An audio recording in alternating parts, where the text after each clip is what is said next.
Hello, friends. It's your buddy Keith, and we're here live again in the control room at the one and only Essex Recording Studios, just outside of London in Southend-On-Sea, England, baby. We're here with Grammy-nominated artist Andy Carne. Hello, Andy. Hey, how you doing? Welcome, man. Thank you. And producer, engineer extraordinaire, Mr. James Curtis Thomas. Hello. All right, Andy. Thank you so much for making the journey coming down here. You've got a lot of exciting stuff going on that we're going to chat about. This huge thing you're launching, and also quite an illustrious career with quite a lot of cool things you've done that have led you to this point where you're now launching this big thing. So, for all the fans watching all around the world here on the channel, tell us a little bit about yourself, my friend. My name's Andy Carne. I'm an art director. Historically an art director. I've become more of a tech engineer in the last few years. But I started working in music in the middle of the 90s and so I guess 25 years doing music packaging. It's wild. Thanks, man. I've really enjoyed it. I really love it. I kind of set out on that path with about a 2-year window, thinking I'll be able to do it for a couple of years, and then some other guy will come in and take my place. And I just managed to cling on to it for a number of years. So it was good fun. That's wild. And so I only learned this in the past year or so. I mean, we work in the industry. James, I already know he knew this, but I did not realize there was Grammy categories for packaging, for liner notes. Yeah. That is really, really cool. And it seems like it's a very tight-knit community. It seems like there's not... I mean, there's loads of albums. Obviously, there's loads of album covers and liners, but it seems like there's a lot. When I was looking, I saw a lot of the same names, kind of popping up frequently. And what is that like? Like, do you work with a lot of other artists? Do you know some of these guys? And how did you come to get nominated? What was that project? And when was that? Well, the first part is it's an odd one really in graphics, because it's kind of like a linear thing. So you're all kind of working on separate projects, and so you don't really interact with all those other people. Gotcha. And again, I'm kind of based outside of London, so I'm not on that sort of social scene of where people would collect in town. But obviously when you're at awards like that, you kind of meet all of the other people who are in there, and there was a general vibe about who was going to win the year that I was there, and they did win, and rightfully so actually. It was a fantastic package that won, but we kind of got into that space through the fact the Grammy nomination was for Imogen Heap's album Sparks. We did a box set. The box set took 3 years from start to finish. Wow. Yeah, but the thing is, Imogen really dives deep into things, and everything has meaning, and she traveled around the world. She did a song in China where she did a 6 weeks residency in China in Hangzhou, I think it was, and wrote a song about the lake there that had seen so much change. It's called She Knows. And she did a song on that album with a couple of guys from India who are huge artists in India, and they collaborated on a song. She did some stuff in Scotland, she did some stuff in the States. So it was really a kind of traveling album from all over the world. And the first thing that started the album was the heartbeat recorded through her sister-in-law's stomach of her niece. Wow. That set the tone for the album. And the day that sort of happened, which was the first day for the song Lifeline, I went down and spent my first time with Imogen, spending any time. We'd met at a conference very, very briefly about a year beforehand, but this was the first time I'd actually spent any time with her, and I was just thrown straight into the deep end. Oh, wow. This work. And spent the day at her house, and we reached out to the fans to send in photographs that we could use potentially for the front cover of this track. Okay. Because she released the tracks track by track for the first 6 tracks, and then the following 6 tracks then became the album. Gotcha. And the fans sent in 3,000. No way. Images. Wow. And we sat there in the afternoon. It was a heap of images. It was images heap. It was. You can use that for the next record. I won't even charge you for it. That's very kind.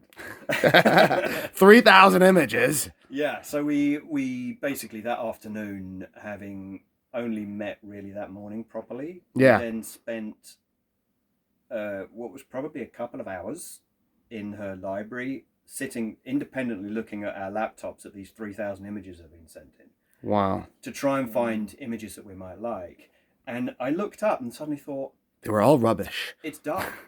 It'd gone dark, and we were both sitting in the room just staring at our laptops in silence. So what happened? Just like the power went out, or no? It just got dark. Just got dark. We hadn't got up and time. You were just staring and we just considering we were just and totally in the zone. Oh man, not talking, which was a good sign, because if you can sit in a room for a long time and not talk to somebody, it's actually quite a good thing, you know. Because it means you're engaged. Yeah, well, it means that there's a comfort level that you don't have to kind of like spew out a load of nonsense, like I am at the moment. But what was the amazing thing was I kind of said, you know what, I think I found one that is a potential here out of these 3,000. You locked in on one. And yeah, I locked in on one. And she said, yeah, I kind of have too. And we both turned our laptops around and it was the same image. Get out of here. What are the odds of that? I guess one in 3,000 and 1 in 3,000. That's insane. Almost exact odds, yeah. Yeah. And, but it was that kind of thing that made us both think kind of like, actually, you know what, this is going to work. As a creative collaboration. For sure. That's when you knew. So we kind of, and that was like 2012, 2013, somewhere around there. And, you know, I've done loads of projects with her since. It was a really good start for a great creative relationship. And 3 years working on this project ended up being a 4-kilogram box. Wow. 12 DVDs in there. Wow. That's got to be close to a record. 4 kilos. 4 kilos, yeah. I mean, it's the best meta point that I have of giving people one piece of information. Yeah, Say, 4-kilogram box. It was 4 kilograms. They deemed that it might be good enough to be considered for the Grammys. Wow. And they put it in, and yeah, it was up for the. It was nominated, so that's incredible. It was quite a ride. Wow, man.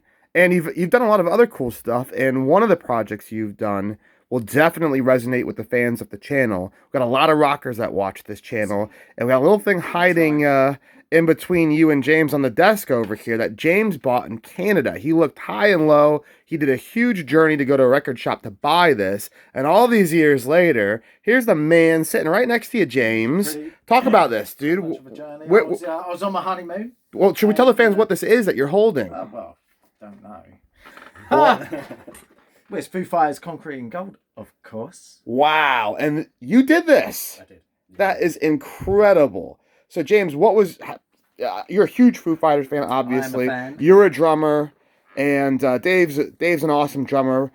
Well, this came out when I was on my honeymoon, and I really, really wanted to buy the record. You're going all across Canada. Yeah, I literally just went from Victoria to Alberta. Wow. I was in Alberta when it came out, and I didn't know where anything was, and I found a record store, and I went in there to buy said record, and I wanted the record, not the CD, and I was lucky they had the record, and I mean it means quite a lot really that I was on my honeymoon and I got it, and let's open it up. Rad.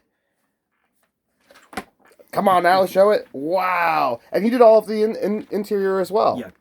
That's wild, and thank you so much for signing that for James. That's I told really, my really wife that cool. today, and she's like, I was on the phone to her. She's like, "What are you up to?" And I said, "Oh, you know, just chatting to Andy, you know." And she's like, "Tell me that 3 times today, James."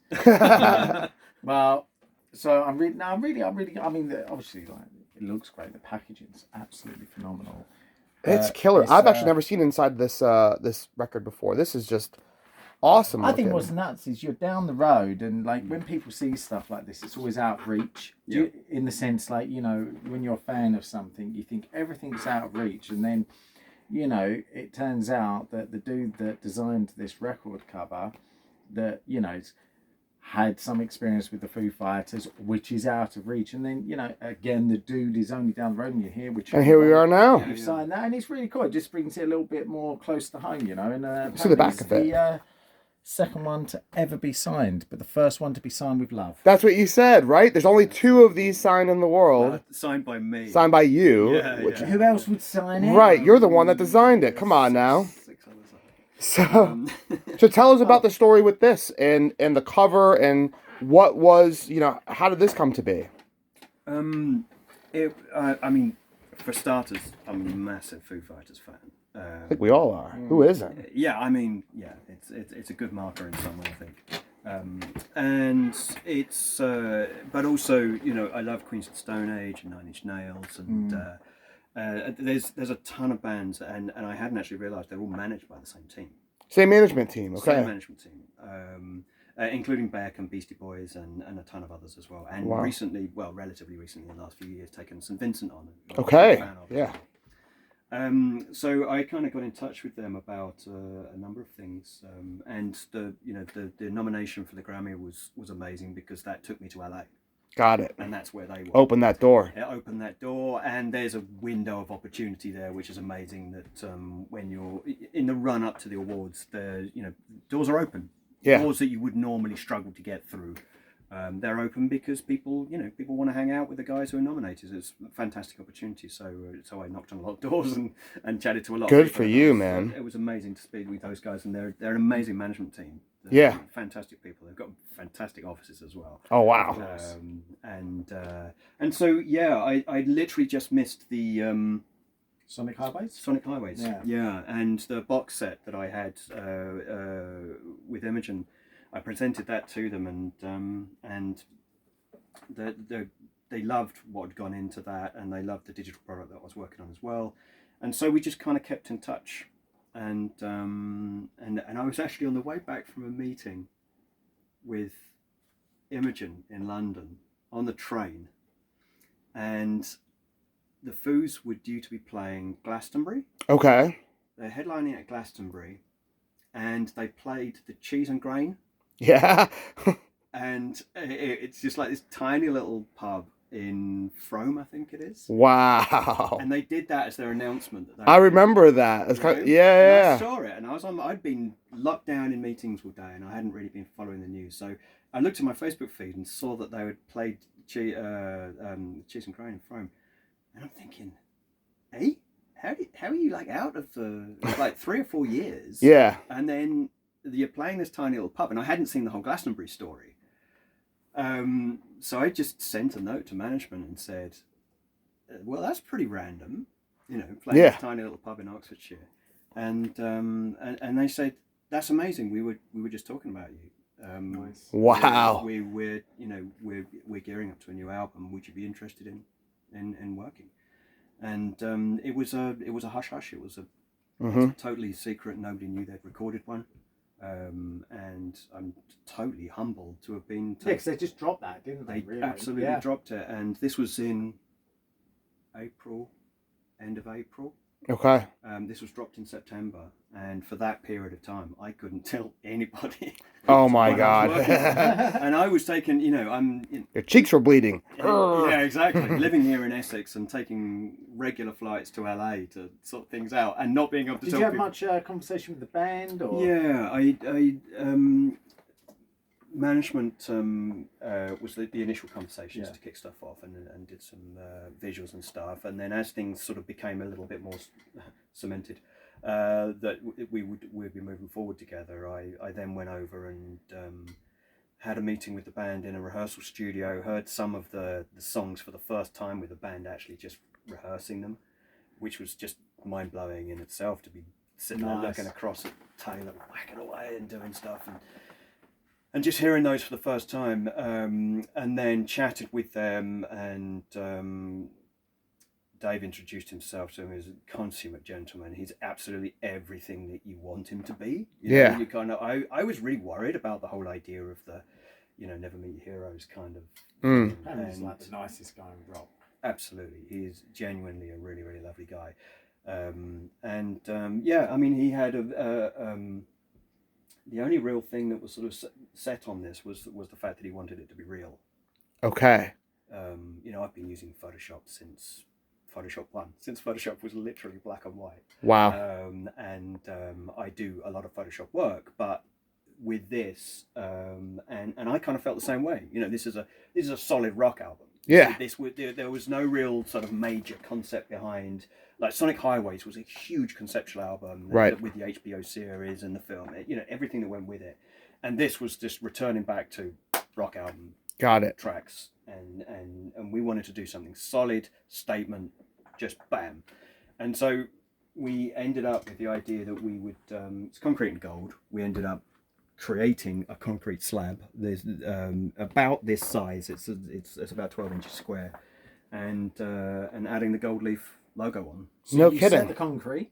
Set the concrete. So you went to TP, get the concrete. Well, actually, the concrete is a special concrete. No. Yeah, and this is just like a really. Oh, I thought you just had an Bougie. existing. You got a slab. You actually poured this and made this. Yeah, you made it. Yeah. Oh, Basically made good it. lord. So where did you Okay. get the concrete from? Like, Well, I need- Special concrete. Yeah, it's special concrete, and this is just so ridiculous that I had a client, like in my early days in design, I had a client who does tiles Okay. and floor coverings and, Yep. and stuff. And through doing brochures for them, I learned about this special concrete that they use on the underground. So Okay. when there's like a repair in the floor in these really high traffic areas, they kind of have to get that repair done really quickly. Yeah. So overnight they do it, and there's some kind of chemical compound in here that chemically extracts the water. Okay, so it's super quick, super hard. Super hard, super quick. Basically, within a day, done. 24 hours, you're walking on that. Got it. Wow. Whereas usually, I mean, in building processes, we did a house extension. You need weeks, right? And yeah, you were leaving an hour per inch of concrete Yeah. Wow. for the water To extract. to yeah. extract. Yeah, so we had a wooden floor going on top of our concrete, and we ended up buying this stuff to put in there because we were going to wait 10 months Oh, jeez. for the How water. deep So was it? this concrete, Yeah. it's about it's somewhere just less than an inch, and actually that's the back of the concrete. Oh, That is it is. really? Okay. Yeah. And so, what's that? where- Is that oh, like a? That's a hanger. Where's it? So where's this hanging now? So that's if somebody wanted to hang it, they could. I just embedded that in there at the time. Does the slab still exist? The slab still exists. It's in a vault.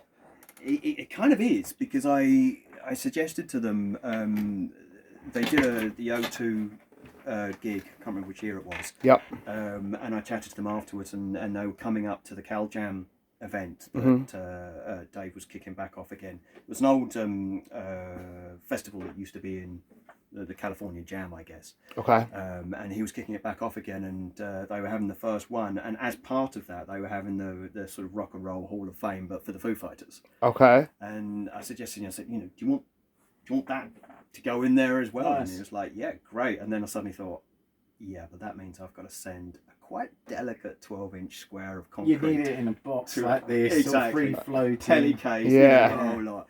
And so in the end, it ended up going down to Sony, and I left it with them to come up with the idea of how they were going to get that out safely. But it did get there, and I went to Coucham and saw it there in the glass case, and they had loads of other amazing stuff there, like the chair, the throne. Yeah, when he broke his leg. Yeah, and the Okay. front cover of the greatest hits kind of thing. That Did was you cool. come up with the logo? I did.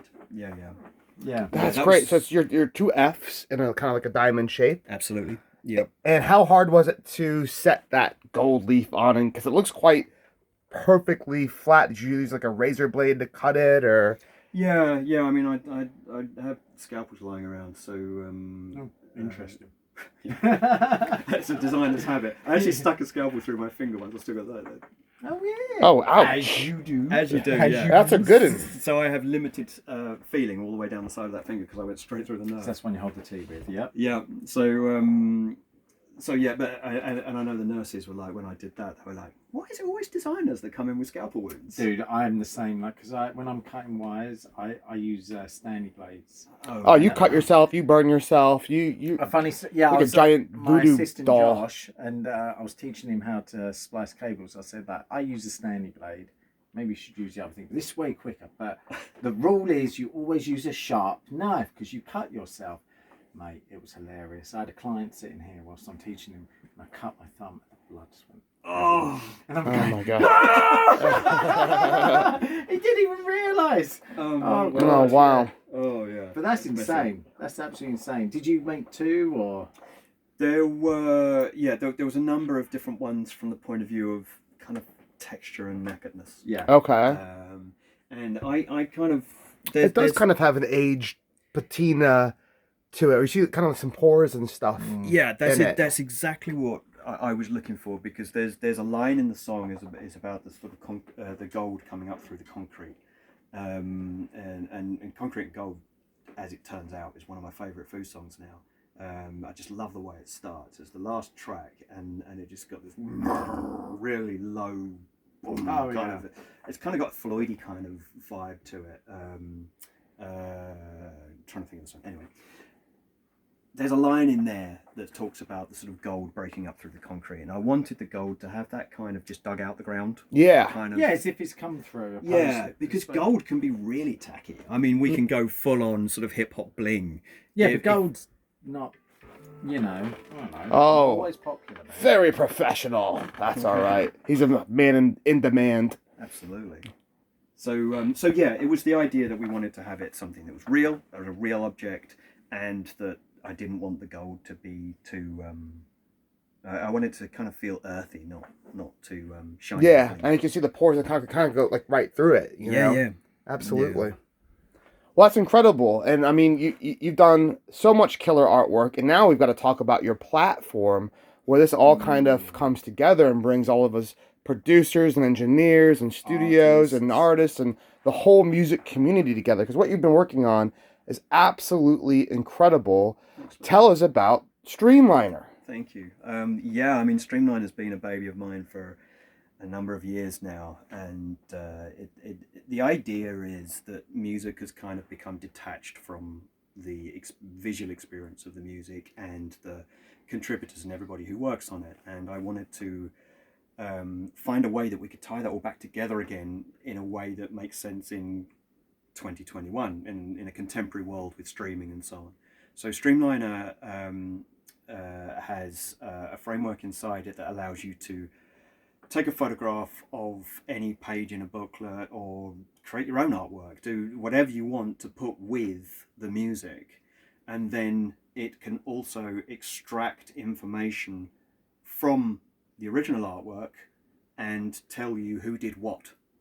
So it turns those into interactive pieces of content. So you can open up an album, click add page, open up a CD that you might have on the shelf, take a photograph of a few of the pages, and all of them turn into interactive content that you can then click on someone's name.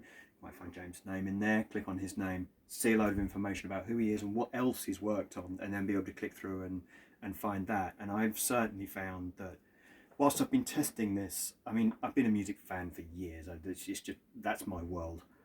But I'm discovering new people that I've never heard of before, because I might find that someone like Chris Goss or Alan Johannes, those kind of guys who have worked with a number of the different artists who I really like independently, someone comes along and ties all of those artists together.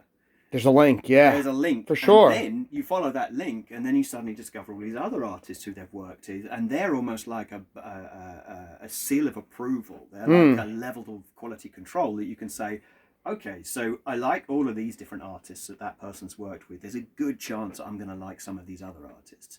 So as a music discovery platform, I just personally, through building and testing it, I've discovered so much great new music, and I cannot wait to get it out into people's hands so they can start doing the same thing. We've got a lot of bands, new bands, up and coming bands, independent artists that follow us. I would say my quick way to describe it, because I've looked at it, it's super attractive. I've seen the app on the Apple platform. It is kind of like a more attractive version of IMDb for music. So everyone knows IMDb for film, for television, and it links all the actors and the cast and the crew and everything else they've done. And I know, like, for instance, I'm a huge fan of The Wire. And then I found the show Bosch on Amazon, like you were talking about. Wait a second, there's all these cast and crew and people that worked on that. And now I already know that show's going to be good. This Streemliner is a game changer. Yes, there's some websites out there. They all look like they're from the 90s. Visually, they're horrific. It's very difficult to see all the information you want, consolidated, concise, and certainly attractive looking. I mean, James, you've seen the platform.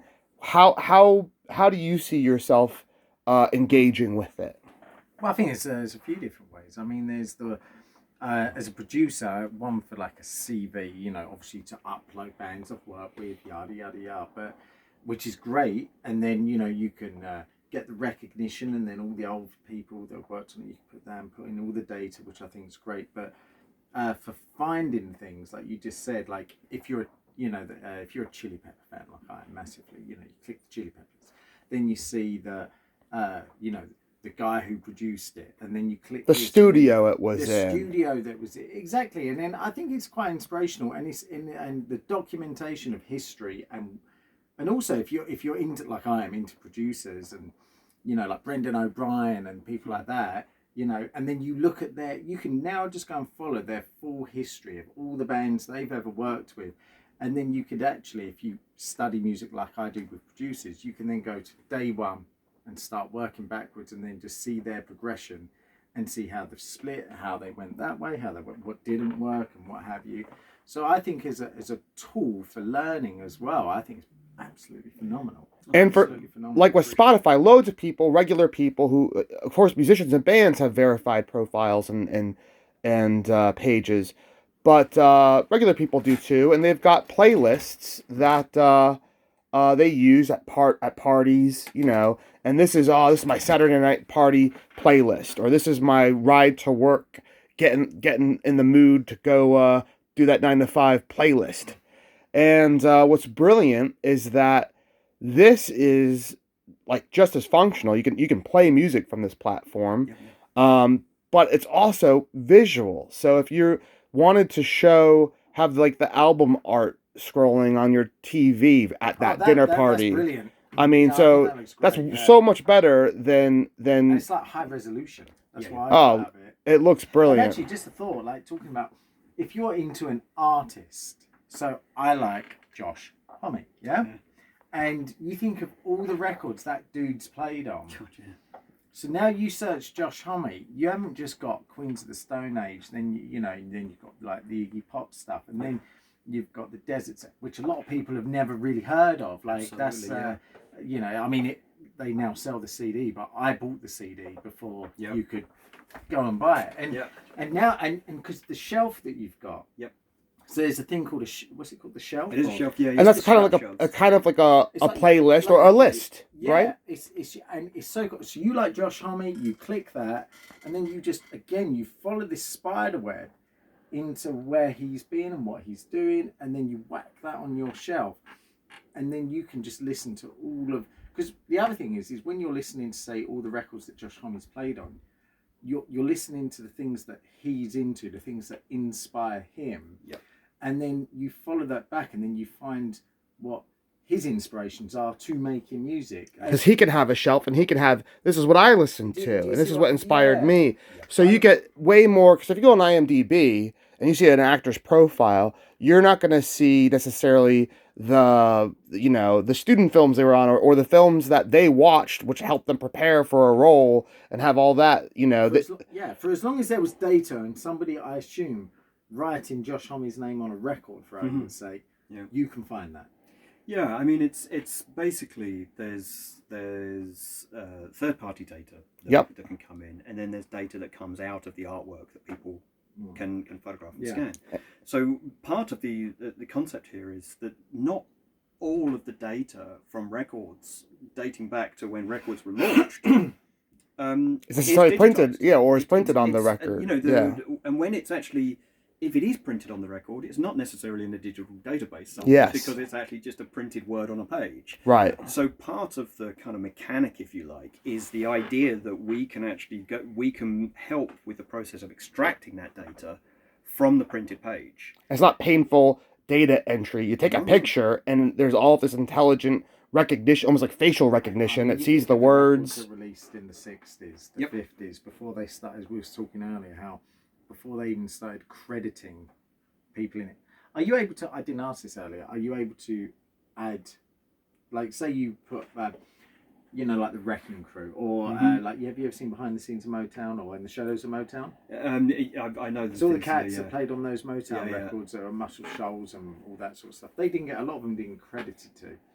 But if you actually had the document, are you able to upload that, or is that a different process? It's a different process, but it's things that we're looking into for, if you like, later. So first step is we've got a closed beta of the product. The product's ready, but we're sort of going. That's where we're at right now. A small number of people first, and then we're going to sort of spread out and get it out to people. And part of the later process is the kind of control panel tools that we allow professionals to have. Yeah. And so therefore people who have got releases that they have where there's no credits, the ability to then put those in there. Sure. But because it's coming from the source, and because we're authenticating the sources before it's put in, we sort of extract the bad actors, if you like that. We spoke earlier about how iTunes tried to do the thing, and it didn't really work. But I think what I love about this is it's so easy in the sense that you don't need to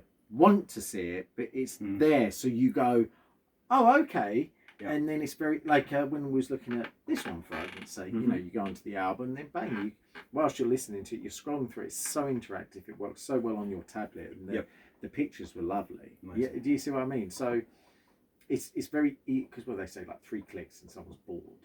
Yeah, and you're going to lose 30% of people with every single click. So if I worked on the basis that with this, if it's your source of music, if it's where you're listening to your music, it then becomes something that, if that's all you do, great, you get to see the artwork, end of story. But at some point, if you've got a whole load of buttons in front of you whilst you're listening to music, there's going to be a tendency, there's going to be the temptation to click on that name and see. Yeah, actually, I didn't think about this, but the other thing that it had, and maybe I didn't dive too deep, so you can tell me if I'm wrong, sure. There wasn't distraction. I.e., go on Spotify, type in a band. There's so much distraction, like, oh, actually, I want to listen to All American Rejects. Oh, actually, I want to go and listen to that. So you skip. Yep. But where with this, I think because it is interactive, it's on your phone, and there's nothing else going, listen to this, or whatnot.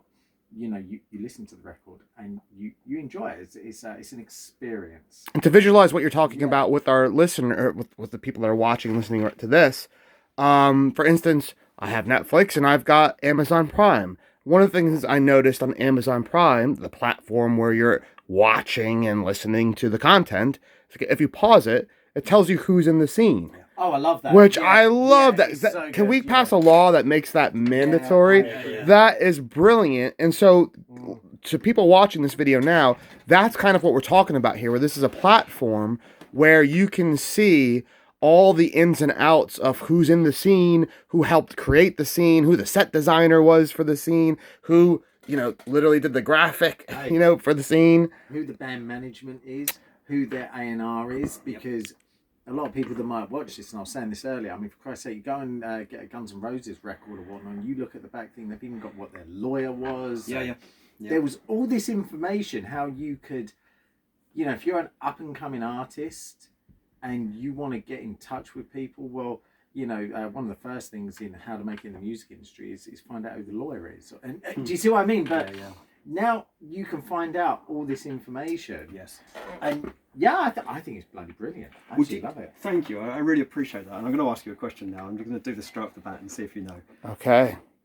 Do you know who played, obviously, Foo Fighters? You're a drummer.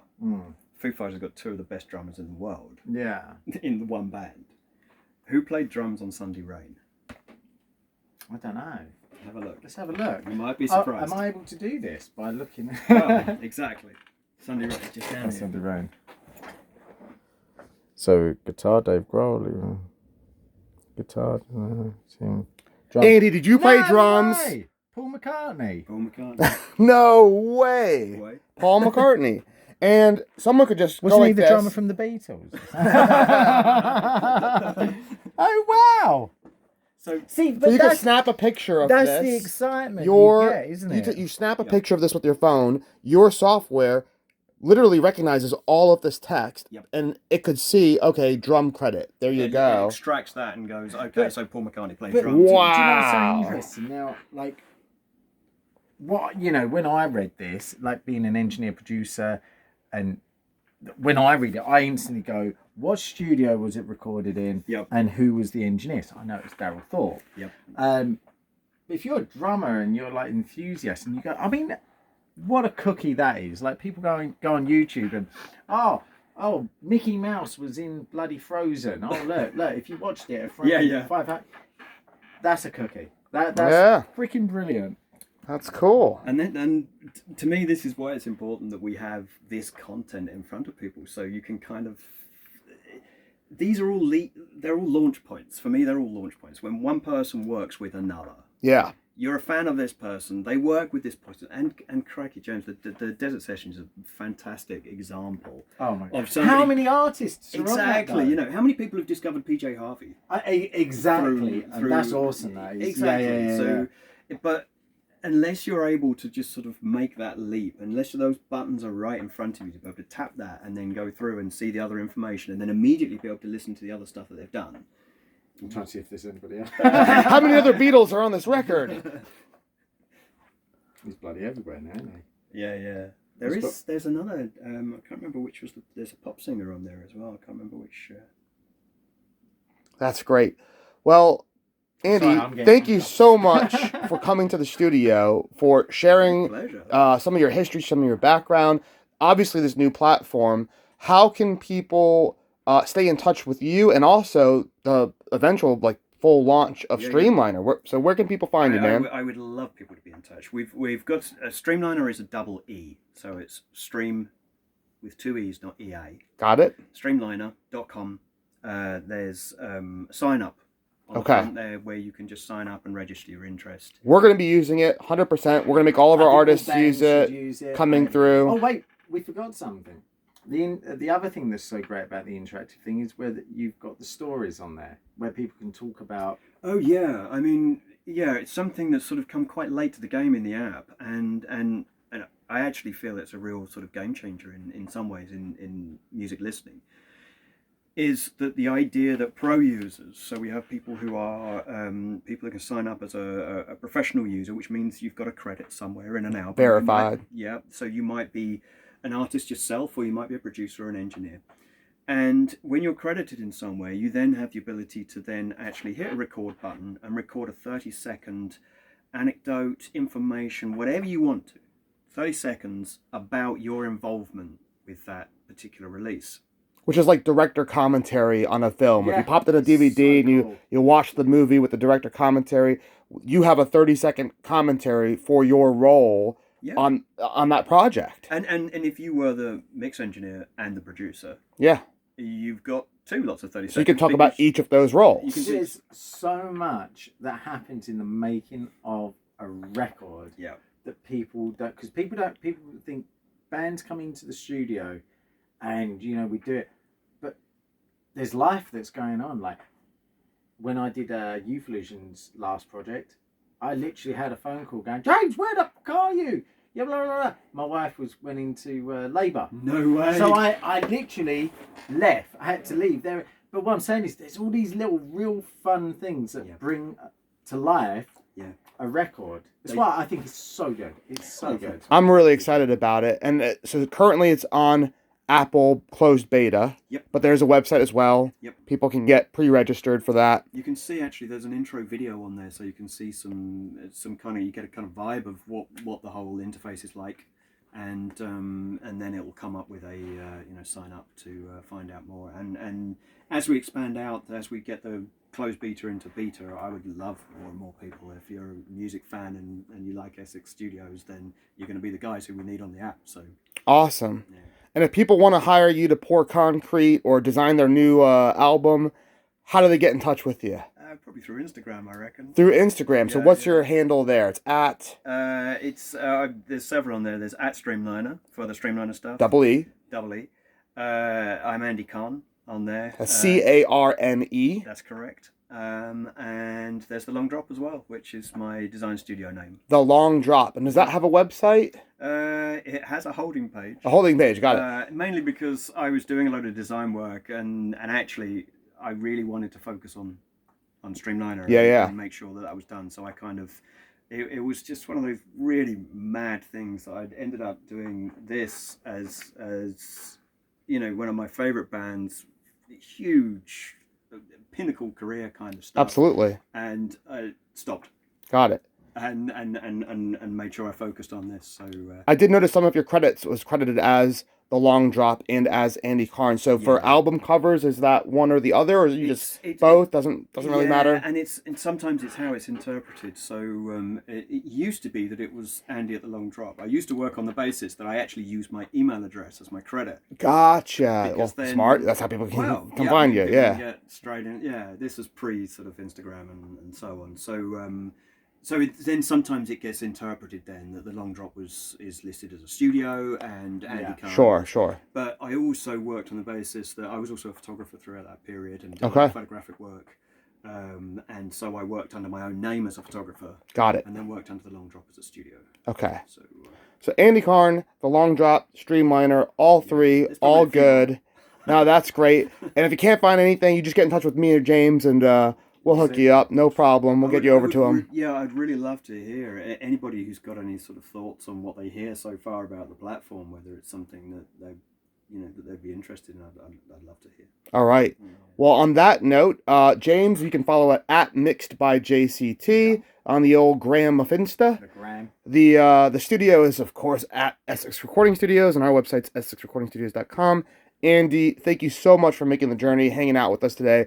Can't wait to spend more time with you, and we're going to be playing with this platform all weekend, that's for sure. All right. Everybody, make sure you hit like, hit subscribe, follow these fine gentlemen, and we will see you soon in another video, another interview coming up later. Adios, guys. Say goodbye, everyone. Thanks. See ya. Cheers.